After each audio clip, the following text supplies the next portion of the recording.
নারায়ণগঞ্জের রূপগঞ্জে গাজী টায়ার কারখানায় আগুনের ঘটনায় ৭৮ জন নিখোঁজের একটি তালিকা করেছে জেলা প্রশাসনের ৮ সদস্যের তদন্ত কমিটি। রোববার গণশুনানি শেষে এই তালিকা প্রকাশ করা হয়।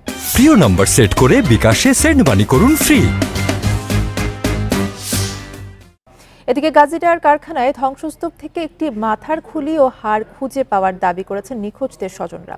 পরে এসব আলামত পুলিশের কাছে জমা দেওয়া হয়। এর আগে বৃহস্পতিবার দুপুরে ৮ সদস্যের তদন্ত কমিটির উপস্থিতিতে আগুনে পোড়া ৬তলা ভবনটি পরিদর্শন করেন বুয়েটের বিশেষজ্ঞ দল।